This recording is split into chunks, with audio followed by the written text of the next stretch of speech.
2007 की गर्मियों में यूक्रेन में एक के बाद एक कई खौफनाक और हिंसक हत्याएं हुईं, जिनका अब तक कोई सुराग नहीं मिला था। पीड़ितों को गंभीर कुंदबल की चोटें आई थीं, जबकि कुछ के सिर में पेचकस घुसा दिए गए थे। ऐसी बर्बरता से शहरवासियों के दिलों में डर बैठ गया था। लोग सोचने लगे थे कि इतनी हैवानियत कौन कर सकता है और वे खुद को हत्यारे से कैसे बचाएं। 4 हफ्तों तक आतंक मचाने के बाद जुलाई के अंत तक ही अपराधियों को पकड़ा जा सका। बहुतों को यह जानकर हैरानी हुई कि दोनों अपराधी सिर्फ किशोर थे। इस डॉक्यूमेंट्री में हमारे साथ जुड़िए, जहां हम निप्रोपेट्रोव्स्क मैनियाक्स के डरावने मामले की जांच करेंगे।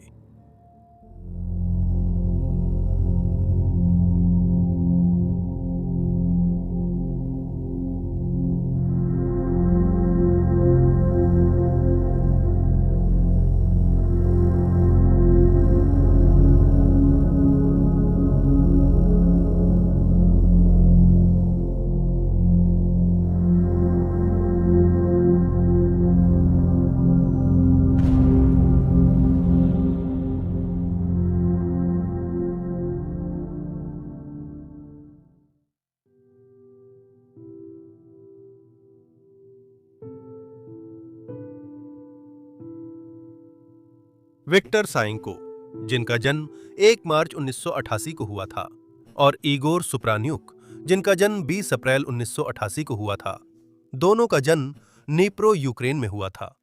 वे दोनों एक ही स्कूल में पढ़ते थे और 14 साल की उम्र से ही उनकी दोस्ती हो गई थी। पूछताछ के दौरान साइंको ने कथित तौर पर कानून प्रवर्तन अधिकारियों को बताया कि उन्होंने एक दूसरे के साथ कुछ समानता पाई, जब उन्हें पता चला कि दोनों को एक जैसी ही चीजों से डर लगता है, जैसे ऊंचाई से डर और दूसरों द्वारा तंग किया जाना। इस वजह से उन्होंने मिलकर यह तय किया कि वे साथ में अपने सबसे बुरे डर को दूर करने का तरीका निकालेंगे।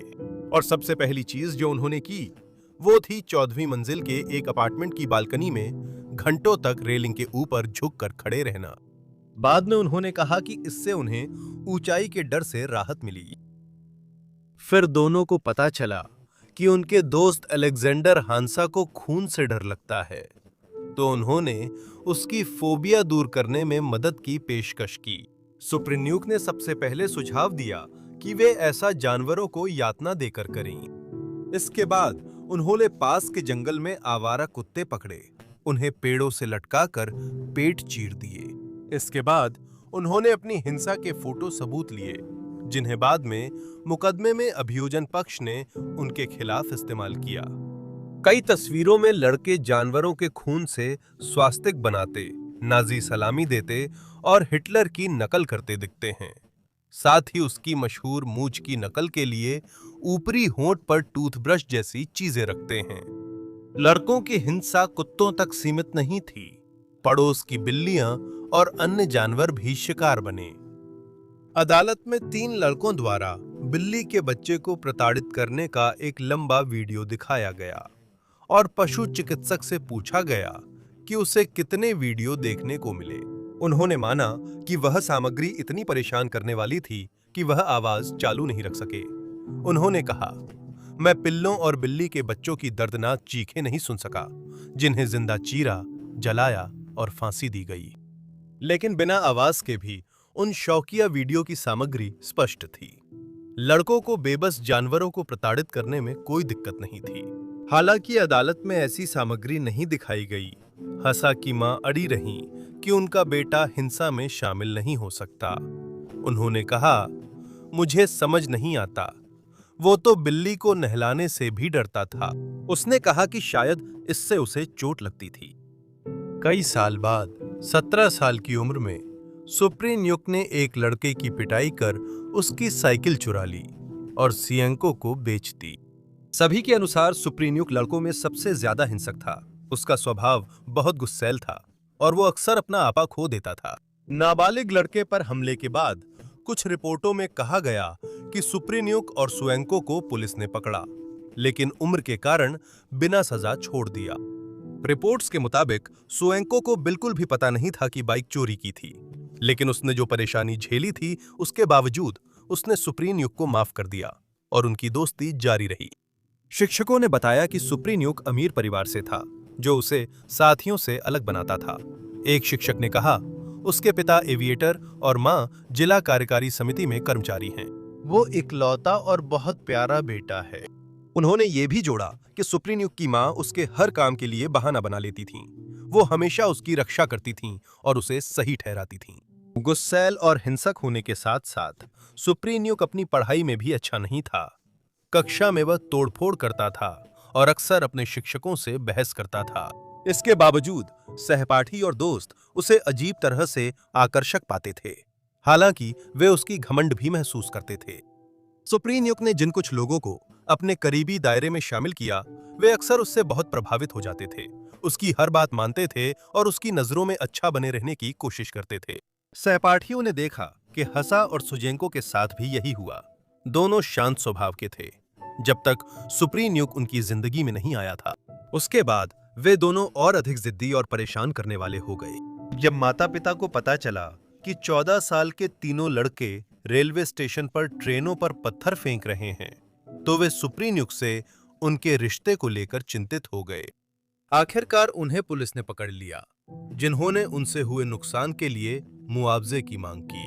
दोनों परिवारों ने बिना किसी झगड़े के पैसे चुका दिए, लेकिन उन्होंने अपने बच्चों को सुप्रीन्यूक से दूर रहने की चेतावनी दी।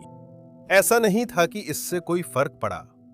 हंसा इस बीच सुप्रीन्यूक से बिल्कुल विपरीत थी। उसके स्कूल के शिक्षक भी उसकी मां जैसी ही बातें कहते थे कि वह शांत और समझदार है और वह कक्षाएं नहीं छोड़ता, लड़ाई नहीं करता।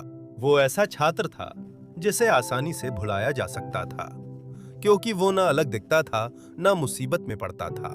हंसा ने हाई स्कूल के बाद कुकिंग स्कूल ज्वाइन किया, पर पिता की मृत्यु के बाद पढ़ाई छोड़कर परिवार के लिए कंस्ट्रक्शन में काम करने लगा। लेकिन मई 2007 में कंपनी बंद हो गई और वो बेरोजगार हो गया। उसकी मां ने कहा कि नौकरी और आमदनी खोने से वो टूट गया था और उसका बेटा हर शाम घर पर उसके साथ रहता था। स्कूल छोड़ने के बाद सिएंको ने मेटलर्जी इंस्टीट्यूट में पार्ट टाइम पढ़ाई शुरू की और फिर सुरक्षा गार्ड का काम किया, जबकि सुप्रीन्यूक बेरोजगार रहते हुए बिना लाइसेंस टैक्सी चलाकर गुजारा करता था। इस काम की शुरुआत के थोड़े समय बाद सुप्रीन्यूक को एक आइडिया आया। अपने दोस्तों सिएंको और हासा की मदद से उसने अपने यात्रियों को लूटना शुरू कर दिया। रिपोर्टों के मुताबिक हांसा को अपराधी जीवन पसंद नहीं आया। उसने 2 डकैतियों में हिस्सा लिया, लेकिन आगे डकैतियों से इनकार कर दिया।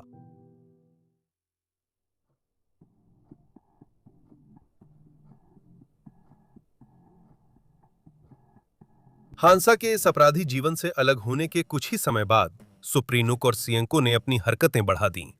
जल्द ही सिर्फ लोगों को लूटना उनके लिए काफी नहीं था। एक पूर्व सहपाठी ने मीडिया को बताया कि उसे लगता है जानवरों को मारने की शुरुआत किसी बड़ी चीज की तैयारी थी। उसने कहा, 7वीं कक्षा में इगोर सुप्रीन्यूक को नया जुनून आ गया था। उसने जांचने का फैसला किया कि उसमें किसी को मारने की मानसिक ताकत है, इसलिए बिल्लियों और कुत्तों पर यह आजमाया। यह संभव है कि जानवरों को मारने से लेकर इंसानों को लूटने और फिर इंसानों को मारने तक की बढ़ोतरी इगोर सुप्रीन्यूक द्वारा खुद के लिए रखी गई किसी तरह की परीक्षा का हिस्सा थी। बाद में जांचकर्ताओं ने कहा कि उन्हें लगता है ये बढ़ोतरी सिर्फ बोरियत का हिस्सा थी। दोनों लड़के खुद का मनोरंजन करने के लिए अपने शिकार चुनने लगे। एक रिपोर्ट में कहा गया कि सहपाठी ने सुना था लड़के वीडियो गेम्स के शौकीन थे और फोरम्स पर अजनबियों से मिले, जिन्होंने उन्हें अपराध के लिए उकसाया और स्नफ फिल्में पूरी करने पर पैसे देने का वादा किया। उस सहपाठी ने कहा, साइंको ने बताया था कि सुप्रीन्यूक ने एक विदेशी वेबसाइट के मालिक से संपर्क कर शानदार वीडियो बनाने के लिए बड़ी इनाम की पेशकश की थी। सुप्रीन्यूक की गर्लफ्रेंड को याद है, लड़कों ने कहा था 40 लोगों को मारकर हम अमीर हो जाएंगे। उसे लगा ये कोई अंदरूनी मजाक है जिसमें वो शामिल नहीं थी। मकसद चाहे जो भी रहा हो, इस मामले का तथ्य साफ है। 2007 की गर्मियों में सुप्रीन्यूक और सिएंको ने अपने अपराधों को बढ़ाने का फैसला किया। 25 जुलाई को पहली दर्ज की गई हत्याएं हुईं। उनका पहला शिकार 33 वर्षीय महिला येकातेरिना इल्चेंको थी, जो अपने दोस्त के अपार्टमेंट से घर जा रही थीं। सिएंको ने बाद में जांचकर्ताओं को बताया कि वह और सुप्रीनुक टहलने निकले थे, लेकिन उस समय सुप्रीनुक के पास एक हथौड़ा था। येकातेरिना के पास से गुजरते ही सुप्रीनुक ने उनके सिर पर हथौड़े से वार किया। रिपोर्ट्स के मुताबिक उनकी पहली हत्या बाद की हत्याओं से कम गंभीर थी। इस समय कोई बार बार वार या अत्यधिक हिंसा नहीं दिखाई गई थी, लेकिन दुख की बात है कि एक ही वार जानलेवा साबित हुआ और येकातेरिना का शव अगली सुबह 5 बजे उनकी मां को मिला।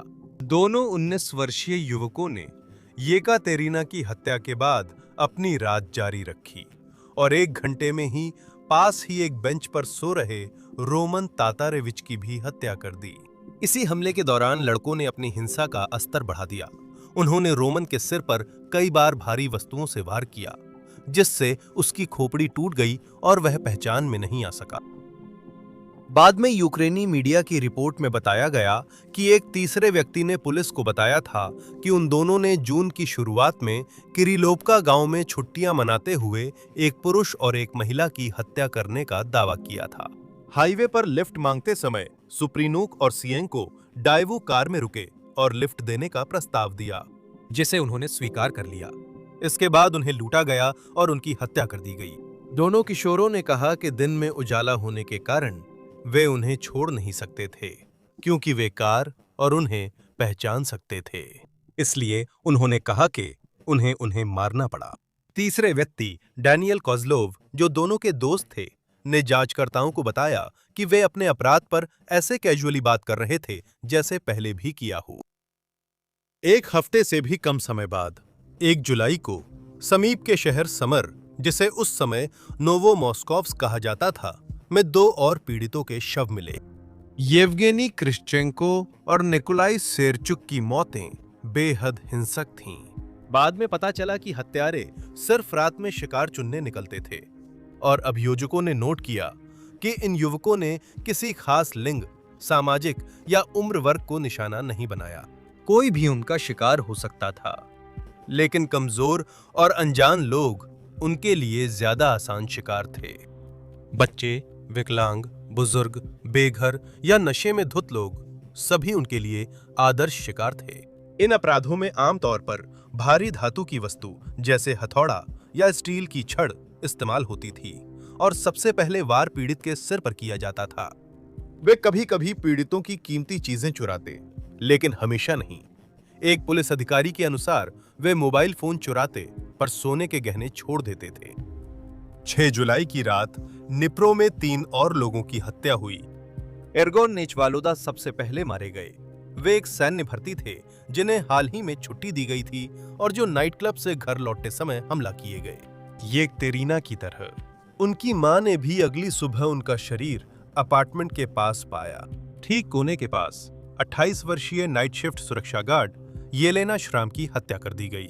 सिएंको ने अपनी कबूलनामे के दौरान जांचकर्ताओं को बताया कि जब वो उनकी ओर चली तो सुप्रीनुक ने उसे हथौड़े से मारा और जब वो जमीन पर गिर गई तब भी उसे मारता रहा। कपड़ों का बैग ले जाते वक्त दोनों युवकों ने बैग चुराया, कपड़े से हथौड़ा साफ किया और बैग फेंक दिया। अगले दिन सिएंको और सुप्रीनुक ने 14 साल के आंद्रे सिद्युक की पिएद्रेचेहोन गांव में मछली पकड़ते हुए हत्या कर दी। उसके दोस्त व्लादिम ल्याकोव ने मौके से भागकर और पास के जंगलों में छुपकर ऐसी ही किस्मत से बचाव किया।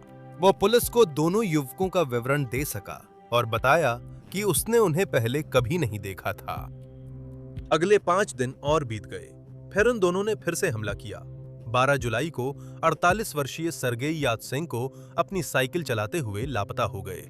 गुमशुदगी के वक्त सर्गेई गले के कैंसर ट्यूमर से जूझ रहे थे और धीरे-धीरे बोलना फिर से सीख रहे थे। वो शहर में छोटे-मोटे काम करते थे क्योंकि उन्हें खाली बैठना पसंद नहीं था। उनके पास पत्नी, 2 बच्चे और पोता था। सर्गेई जिस दिन लापता हुए उस दिन पोते से मिलने जा रहे थे, लेकिन वहां नहीं पहुंचे और उनका मोबाइल शाम 6 बजे बंद हो गया, जो घर से निकलने के करीब 3.5 घंटे बाद था। उनकी पत्नी ने एक दोस्त के साथ उस रात उनकी तलाश की, लेकिन जब उन्हें उनका कोई सुराग नहीं मिला तो आखिरकार उन्होंने उनकी गुमशुदगी की रिपोर्ट दर्ज कराई। 4 दिन बाद उनका पीटा हुआ शव मिला। ये देखा गया कि गर्मी के मौसम में 4 दिन बीत जाने के बावजूद, जिससे शव में सड़न शुरू हो गई थी, फिर भी शव पर अत्याचार के सबूत साफ तौर पर दिखाई दे रहे थे। कुछ दिन बाद 14 जुलाई को 45 वर्षीय नतालिया ममाचुक पर पास के गांव जोका में स्कूटर चलाते समय हमला किया गया। जंगल वाले इलाके से गुजरते समय उन्हें उनके स्कूटर से गिरा दिया गया और किसी धातु के औजार जैसे हथौड़ा या पाइप से पीट पीट कर मार डाला गया। सिएंको और सुप्रीनुक ने उनका स्कूटर चुरा लिया और हालांकि कई गवाहों ने हमले का आखिरी हिस्सा देखा और उनका पीछा भी किया, लेकिन वे दोनों जिम्मेदार आदमियों को पकड़ नहीं पाए। वे पुलिस को विवरण दे पाए, जिससे नतालिया का मामला आंद्रे सिद्दुक से जुड़ गया। अगले 24 घंटों में और 5 लोगों की हत्या कर दी गई और आने वाले दिनों में 6 और लोगों की मौत हो गई।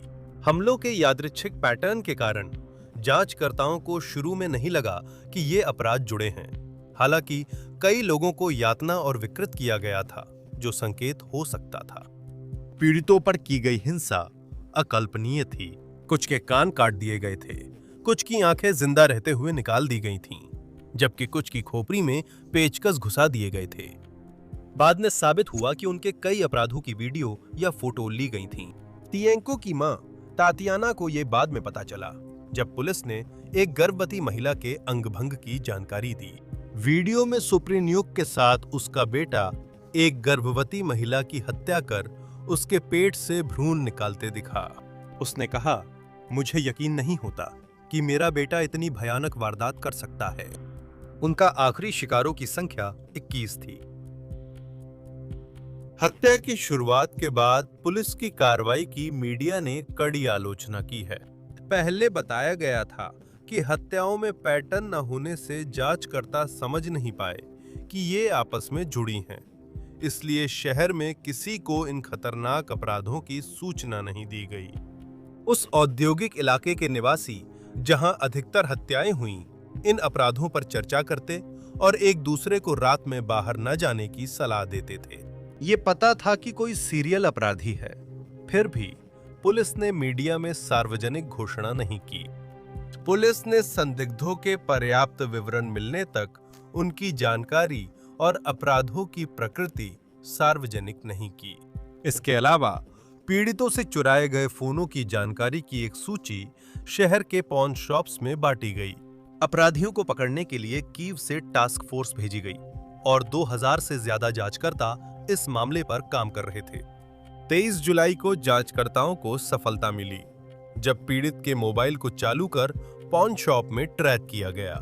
सुप्रीनुक ने फोन करीब 46 अमेरिकी डॉलर में बेचने की कोशिश की और जब कर्मचारी ने उसकी हालत जांचने के लिए डिवाइस चालू किया, तभी ट्रेस हो गया। पुलिस ने समय पर पहुंचकर दोनों किशोरों को दुकान से निकलने से पहले पकड़ लिया। अलेक्जेंडर हांसा को गिरफ्तार किया गया। पुलिस पहुंची तो वह मोबाइल और कीमती सामान टॉयलेट में बहा रहा था। हालांकि जांचकर्ता सबूत के बिना ही लौट गए थे, लेकिन बाद में वे इसे इकट्ठा करने में सफल रहे, जब इमारत के निवासियों ने पाइप जाम होने की शिकायत की और एक प्लम्बर ने वो सब कुछ बरामद कर लिया। इनमें से कई डिवाइस लड़कों की थीं, लेकिन तब तक ज्यादातर वीडियो फुटेज खो चुका था। फोन में सिएंको और सुप्रीनुक के खिलाफ पर्याप्त सबूत नहीं थे, लेकिन जब जांचकर्ताओं ने उनके दोस्तों से बात की तो उन्हें और जानकारी मिली और अपराध की तस्वीर बनी। उनका सबसे महत्वपूर्ण गवाह पहले से उल्लेखित डैनियल कोज़लोव था, जिसने अदालत में इस समूह के खिलाफ गवाही दी। पुलिस ने गिरफ्तारियों पर प्रेस कॉन्फ्रेंस की, लेकिन प्रगति धीमी रही। कई स्थानीय लोगों ने अनुमान लगाया कि लड़कों के अच्छे संबंध थे। सुप्रीनुक अमीर परिवार से था और सिएंको के पिता कानून कार्यालय में काम करते थे। इससे कई लोगों को यह विश्वास हो गया कि परिवार अपने बच्चों को मुसीबत से निकालने के लिए पैसे का सहारा लेंगे। बाद में घोषणा हुई कि लड़कों पर उनके अपराधों के लिए मुकदमा चलेगा।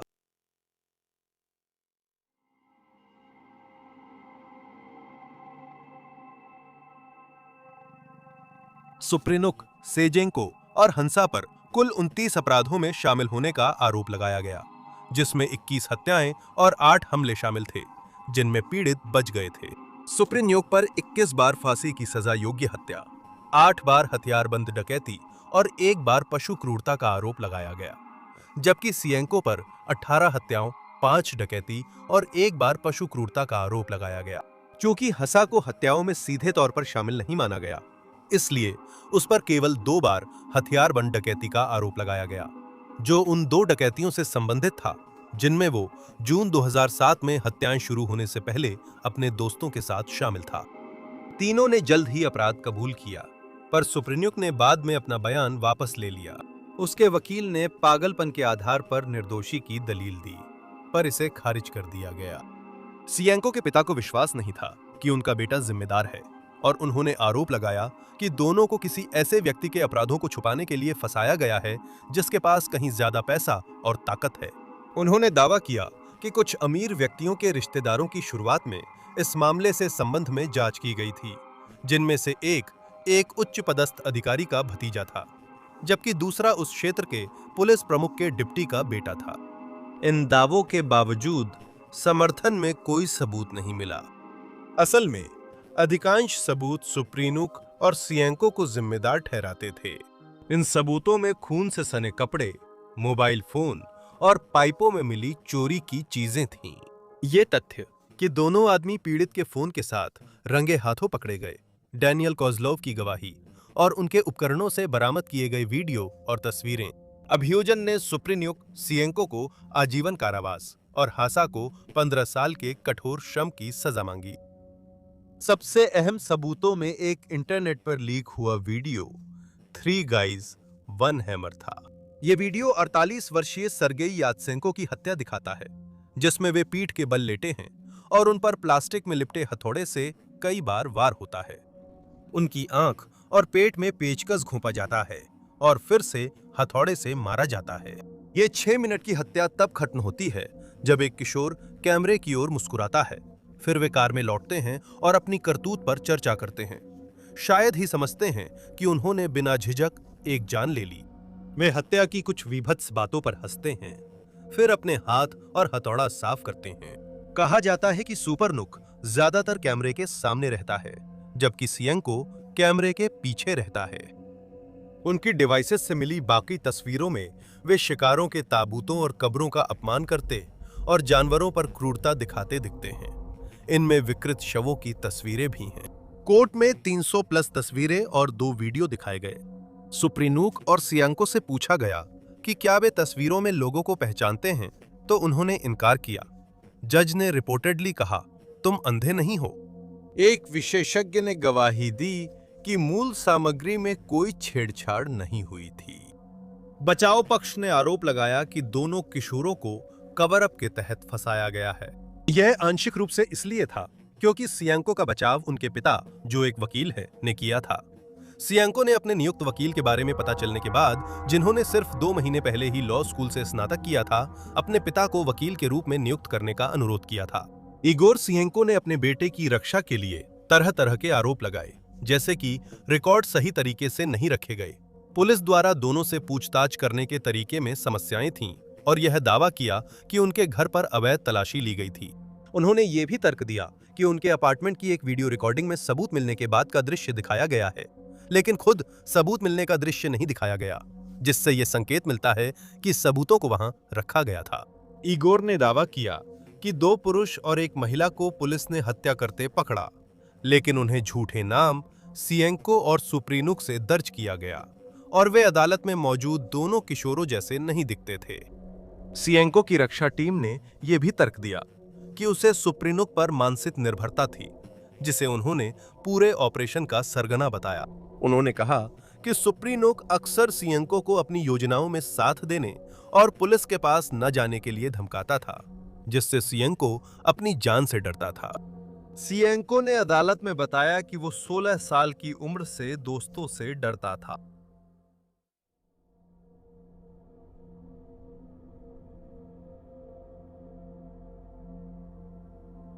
11 फरवरी 2009 को दोनों किशोरों को पूर्व नियोजित हत्या का दोषी पाया गया और उन्हें उम्र कैद की सजा सुनाई गई। सुप्रीन्युक को 21 मामलों में दोषी पाया गया, जबकि सिएंको को 18 मामलों में दोषी ठहराया गया।